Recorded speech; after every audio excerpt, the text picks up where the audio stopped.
ازيكم يا شباب؟ دي واحدة من اكتر القصص الحزينة اللي انا قريتها في حياتي. هي مرعبة وحزينة سوداوية، جور او مش جور، نوار، فاهمني؟ حاجة كده مأساة في حد ذاتها. فاستعدوا لان القصة الجاية صعبة جدا. يلا بينا بينا. بعيدا عن صخب المدينة، في مكان هادي ريفي وسط الأشجار والتلال، كان في كوخ صغير فوق الهضبة، بعيد بسيط ولكنه حميم. بنلاقي تحت الهضبة راجل ضخم عملاق بجد، بيلبس تيشيرت بحري مخطط بالأحمر، إيده في الأرض. فجأة بتجري ناحيته بنته الصغيرة، ضحكتها بتسبق خطواتها، ساب كل حاجة في إيده وراح لها، شالها في حضنه وقعد يبوسها، والبنت مبسوطة. وبعدها رجعوا مع بعض للبيت عشان العشاء. جوه الكوخ كانوا قاعدين حوالين الترابيزة، هو ومراته والبنت والكلب بتاعهم، كانوا بياكلوا. بس انت اول ما تبص عليهم بتحس بحاجة غريبة. الراجل ده مش كبير وبس، ده شبه الجبل. الترابيزة كانت باينة صغيرة تحته، والكراسي بتحاول تتحمله بالعافية. الكلب قاعد يزن جنب البنت، عينيه حزينة، عايز ياكل معاهم. الام قالت للبنت ما تاكليهوش، بس البنت بصت لابوها بعيون مليانة شفقة. الراجل الكبير اللي ناس كتير ممكن تخاف منه في الشارع كسر لقمة من ايده وحطها للكلب بايده اللي شبه الطوبة عشان يفرح بنته ويبسط كلبه. قبل ما يناموا البنت بصت لأمها وقالت لها ماما لما نروح المدينة بكرة هنشوف السفن الكبيرة. الأم ضحكت وقالت أكيد يا حبيبتي. البنت سكتت شوية وسألتها هو في رجالة في المدينة أقوى من بابا؟ الأم بصت على جوزها الراجل اللي نايم جنبهم اللي حضنه بيكفيهم هما الاتنين بمنتهى السهولة، وقالت لها بهدوء لا يا بنتي مفيش. تاني يوم طلعوا بالعربية الحنطول للمدينة. الراجل الضخم قاعد واخد جنبين لوحده، والبنت في حضنه والأم ماسكه ايديه بتتسند عليه. وصلوا هناك وكانوا رايحين يتفرجوا على عرض عرايس. الاتنين العرايس بيتخانقوا، بيمثلوا ماتش ملاكمه. واحد فيهم كان بيهرب من التاني لحد ما التاني تعب ووقع على الارض. هنا العروسه التانيه فجاه شد له البنطلون وقعد يضحك عليه ويغيظه. الناس ضحكت بصوت عالي، حتى الراجل الجبل ضحك من كل قلبه. ضحكته كانت عامله زي الرعد بس دافيه، كأن اللحظه دي كانت اول مره في حياته يضحك من غير ما يشيل هم للدنيا. بعد ما العرض خلص البنت بصت لامها بحماس وقالت لها ماما مش هنشوف المراكب الكبيره؟ مش هننزل المينا؟ الام كانت متردده شويه، لكن قدام لهفه البنت وابتسامتها رضخت وقالت يلا بينا. مشيوا هما التلاته ناحيه المينا، الراجل الضخم، مراته، وبنتهم الصغيره اللي عينيها كانت بتلمع وهي شايفه المراكب العاليه بتتهز في الميه. وساعتها البنت وقفت ورفعت راسها وقالت بكل فخر انا لما اكبر هبقى بحاره زيك يا بابا. اللحظه كانت نقيه بريئه، لكن للاسف اللحظات الحلوه عمرها ما بتدوم. وهما بيوقفين بيتفرجوا على المراكب مجموعة من الرجال بيقربوا من وراهم، خطواتهم تقيلة، الشر باين في عيونهم. بعضهم أول ما شاف حجم البحار اتراجع شوية، بس زعيمهم واحد شكله سادي ضحك وقال لهم ما يقدرش علينا كلنا حتى لو بحجم بيت. وبدل ما بيهجموا على الراجل بدأوا يوجهوا كلامهم لمراته. واحد منهم قال بصوت واطي وخبيث ما تخافيش، طالما عارفة تتعاملي مع راجل كبير بالشكل ده يبقى تقدري تتعاملي مع كام واحد مننا. وساعتها كلنا فهمنا هم عايزين ايه. قذرتهم كانت باينه في عينيهم. الراجل بصلهم، عينيك اللي كانت دايما هاديه امتلاها الغضب والخوف. رفع دراعاته اللي شبه الاعمده وقال لهم بصوت عالي ابعدوا عن عيلتي. ورا ظهره بنته بدات تعيط، صوتها بيرتعش وبتتمسك في هدوم امها مرعوبه من اللي جاي. الرجاله هجمت والبحار وقف زي الجبل بينهال عليهم بالضرب بكل قوته، كان بيصد ويضربهم ويوقعهم واحد ورا التاني. هنا الزعيم بيتدخل، بيطلع سكينه من وراه، واثناء انشغال الاب بقتال رجاله الزعيم بيستغل الفرصه، بيشق في صدره شق كبير والدم بينزل على هدومه زي السيل. الرجاله وقعوا على الارض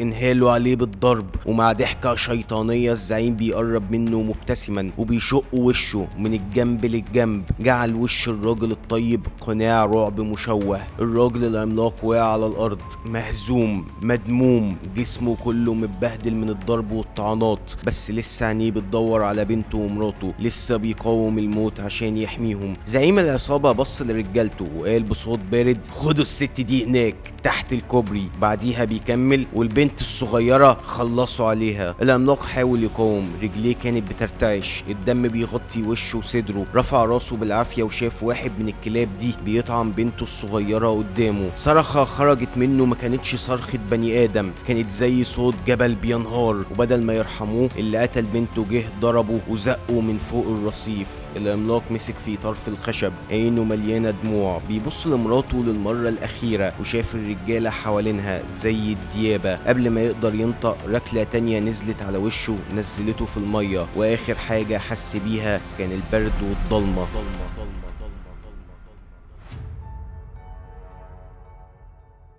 في عرض البحر صيادين بيسحبوا حاجة تقيلة في شباكهم، ومع شوية مقاومة طلعوا الراجل العملاق لسه حي. الناس كلها كانت في صدمة. الراجل ده رغم كل الجروح والدم اللي عليه لسه بيتنفس، بس نفسه خفيف جدا كأن روحه بتتشبث بجسده. واحد من الصيادين بيقول احنا لسه يوم ونص بعيد عن الشاطئ، الراجل ده انجرف مسافة كبيرة جدا. وهما بيتكلموا عن جروحه فجأة الراجل قاوم، بيهيج، بيتجنن، بيصرخ وبيضرب فيهم كأن وحش مستحوذ عليه. قعدوا يقاوموه لحد ما واحد فيهم بيكسر المجداف على دماغه وبيقع يغمى عليه. الصيادين كانوا مرعوبين، فكروا يرموه في البحر تاني ويريحوا نفسهم، لكن الكابتن قال لهم لا، نوصله للشرطة أول ما نوصل للشاطئ.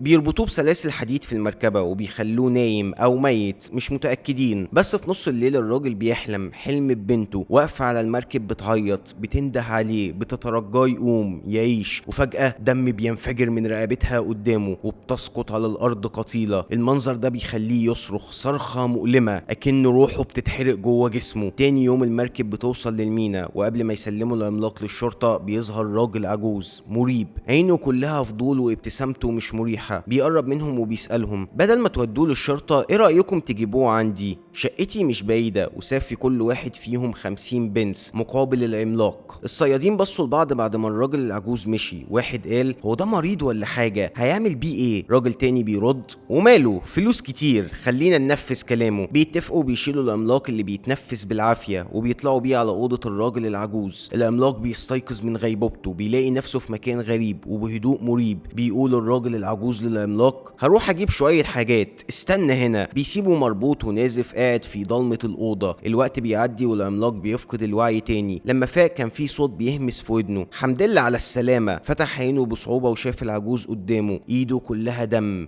دمه هو. كان خيط وشه وصدره وأوقف النزيف. الغرز كانت رديئة بس كانت كافية تخليه حي. العجوز صب لنفسه كاس وراح للعملاق وقال له عايز تاكل؟ سأله أسئلة كتير بس العملاق فضل ساكت رافض يقول أي حاجة. هنا العجوز بيقول أنا جاك. بيبص للراجل اللي قدامه كأنه هدية من السماء. اللي جابك هنا ربنا، كنت بدعيله من زمان وسبحان الله النهاردة نزلت المينا ولقيتك. جاك كان سامع اللي حصل في الرصيف وكان عارف إن البحار مش من هنا. لو كنت من المدينة ما كنتش هتجيب ست وطفلة للمكان ده في وقت زي ده. جاك قاعد يحكي إنه خسر مراته في الولادة والطفل اتولد ميت. أنا عارف يعني إيه تخسر كل حاجة، أنا وإنت شبه بعض. بيبصله بعيون كلها جنون وإيمان مشوه. انت إجابة دعائي، انت المخرج الوحيد لواحد زيي من الحياة القذرة دي. جاك بيقرب وبيسأله سمعت عن والي اي تومسون؟ اقوى واحد في المدينة، ما خسرش ماتش ملاكمة في حياته ولا مرة. وبهدوء مرعب بيكمل في ماتش كمان 3 ايام وانا عايزك تحارب. بيقرب من العملاق وبيفك السلاسل. لو وافقت وحاربت علشاني تبقى نعمة من عند ربنا، ولو رفضت وطلعت مجرد حيوان هقتلك، ده برضو امر الله. جاك كان بيفك اخر قفل في السلاسل وبيسكت للحظة وبعديها قال الجملة اللي غيرت كل حاجة، مراتك نجت. العملاق بيبصله في صدمة. جاك بيكمل الكلاب دول عملوا اللي عملوه بس مراتك لسه حية وانا عارف هي فين، بس لازم توافق تحارب من اجلي. الخبر ده كان كفيل يرج قلب العملاق، مراتي لسه عايشة، وده بيخليه يقبل الصفقة. وبعد 3 ايام بيتحركوا سوا ناحية المكان اللي هيتعمل فيه القتال. وصلوا من بوابة سرية وجاك بص للعملاق وقال بهدوء استنى هنا، محدش هيشوفك قبل القتال، لو حد لمحك كل الرهانات هتبوظ. لكن العملاق الغضب تملكه، بيمسك جاك من رقبته وبيصرخ قولي مراتي فين؟ جاك رغم اختناقه رد بصوت مكسور بعد القتال هقولك، اقتلني لو عايز، انا اصلا ما عنديش حاجة اعيش علشانها. العملاق سابه يقع وفضل واقف فوقه ساكت بيغلي من جواه بس عارف ان دي فرصته الوحيدة. جاك بيقف يتنهد وقال كل اللي محتاج تعمله انك تكسب القتال، وساعتها انا وانت كل واحد فينا هياخد اللي عايزه. بيخشوا اخيرا ساحة القتال، الارض كلها متغطية بالدم الدم. والي اي تومسون البطل اللي محدش قدر يهزمه في 3 سنين واقف جوه الحلبة بيخلص على خصم ورا التاني. المذيع بيبص للجمهور وبيقول بصوت عالي في راجل واحد بس عنده الجرأة انه يوقف سلسلة انتصارات والي اي تومسون. الناس كلها بتسكت وفجأة جاك دخل وسط الدواير. جاك قال بصوت كله ثقة انا هقبل التحدي، عندي راجل مستعد يقاتل علشاني. الناس ضحكت بصت عليه كأنه مجنون. المراهنات بدأت تتجمع بسرعة، الكل متأكد ان ده مجرد ضحية جديدة لتومسون. جاك استنى وبعد ما الفلوس اتجمعت دخل العملاق. الناس شهقت. واحد قال ايه ده مش بني ادم. جاك مد ايده ناحيه العملاق وقال بصوت عالي الراجل ده قاتل وحوش ورجاله عشان يوصل لليله زي دي. كان واقف اطول من والي اي تومسون، طول شبرين، عينه سودا وجسد عملاق. المراهنين اتجننوا، ادركوا انهم لسه راميين فلوسهم ضد حاجه مش بشر. حتى تومسون نفسه اللي معروف ببروده اتوتر، بس المذيع اللي اسمه ميجوين جه جنبه وهمس له بكلمتين رجعوا له التركيز. قبل ما القتال يبدا ميجوين اخد جاك على جنب، بص له وقال له اسمع العملاق ده لازم يخسر. ناس كتير في المدينه عندها مصالح مع والي وسمعته لازم تفضل زي ما هي. جاك ساله وعاوز مني ايه؟ ميجوين رد قول للعملاق يرمي الماتش واحنا هنرتب لك عائد محترم يعوضك عن الخساره. جاك بص له بضحكه مره سنين وانا الناس بتضحك عليا، بيقولوا جاك الارمل عاش ومات من غير ما يحقق حاجه، بس النهارده انا اللي جبت الوحش ده، انا اللي هغير التاريخ، انا الراجل اللي هيهزم والي اي تومسون. ميجوين بيكمل بس خليك عارف لو فضلت مصمم الناس مش هيتكلموا عنك، هيتكلموا عن شبحك. جوه الحلبة تومسون بيكلم هو كمان مع جوين. ازاي تسمعوا الحاجة زي دي تدخل؟ ده مش قتال ده اعدام. لكن مفيش وقت. ميجوين طلع على المنصة وبدأ العد التنازلي 3 2 1. الناس كلها بتسكت. الاتنين واقفين شايفين بعض بيتنفسوا بنفس تقيل. المعركة بتبدأ بس العملاق ما بيتحركش، ما بيرفعش ايده، ما بيصدش، ما بيضربش، بيرفض القتال. بيقول بصوت مكسور انا مش هنا عشان اكون وحش. تومسون بيبدأ يضربه ضربة ورا التانية، كل واحدة زي مطرقة على صخرة. وش العملاق اتفتح، الدم نازل من كل حتة فيه، بس لسه واقف ما بيردش. جاك بيصرخ من بره الحلبة اضرب، دافع عن نفسك. لكن العملاق واقف بياخد الضربات كأنه بيكفر عن ذنب او بيستنى النهاية. واخيرا ركبته بتقع على الارض، وشه متبهدل، دموعه نازلة مع الدم، والناس سكتت. تومسون رفع ايده جاهز للضربة القاضية، والعملاق عيونه اتفتحت بيشوف وش بنته وسط الدماء. ضحكتها وهي بتقوله انها عايزة تبقى بحارة زيه. بيشوف مراته، بيشوف العرض بتاع العرايس، وساعتها بيفهم هو نفسه بقى واحد من العرايس. دمية بيتحرك بخيوط جاك في ساحة قتال قدام جمهور بيضحك وبيستمتع. فجأة بيصرخ بأعلى صوته، بيسدد لكمة بكل قوته على تومسون اللي بيقع على الأرض مخشى عليه. الناس اتجننت. جاك ما كانش مصدق نفسه، أخيرا انتصر. لكن العملاق ما وقفش يهتف، ما احتفلش. لف وبص لجاك وقال له بصوت تقيل مراتي. جاك لسه وشه مصدوم من اللي حصل. بيتكلم أخيرا مستشفى جريس الشرق الدور التاني. العملاق بيخرج جري، جسمه لسه بينزف، وشه متبهدل بس بيجري بلهفة. الناس بتبصله، بعضهم مش مائز، بعضهم بيتفادى الطريق، بس هو مش شايف غير هدف واحد هي. دخل المستشفى واخيرا شافها مراته نايمه، وشها مغطى باللكمات والكدمات والشاش. قعد جنبها حط ايده على ايديها وعينيه كلها دموع. الممرضه بتدخل عليهم، بيبص لها وبيسالها بصوت مكسور هي بتموت؟ الممرضه سكتت لحظه وبعدين قالت له بهدوء قاتل اتضربت ضرب جامد جدا، مفيش حاجه نقدر نعملها، خليك جنبها في لحظاتها الاخيره. الممرضه قالتها بهمس مكسور دي مش النهايه، ده ابتلاء، يمكن ربنا عنده خطط تانية لعيلتكم.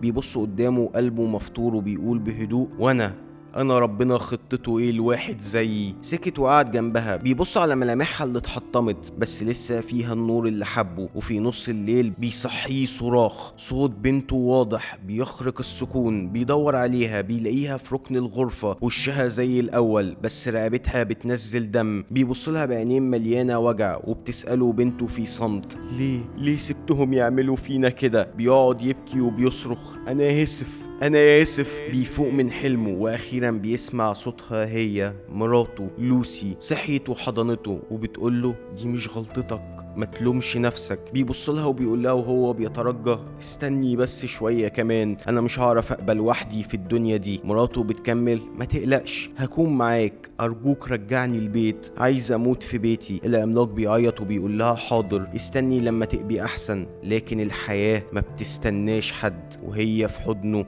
بتموت. بيجلس على الكرسي مش بيتحرك، بيحضن مراته الميتة وبيعيط في صمت. تاني يوم كان مستعد يرجع. الممرضات جهزوا له اكل بسيط للرحلة، والدكاترة كانوا بيجهزوا ليه جثة مراته وبنته عشان ياخدهم معاه ويدفنهم. وهو مستني يفكر انه ينزل يدور على حصان وعربية يوصل بيهم البيت. خرج تحت المطرة، الدموع نازلة من عينيه، وهو ماشي سمع صوت وراه. قبل ما يلف اتضرب ضربة قوية بتسقطه على الأرض ليفقد وعيه. بيصحى وبيلاقي نفسه مرة تانية مربوط في أوضة ضلمة ووشه باين في آخر الضلمة. جاك برضو مربوط.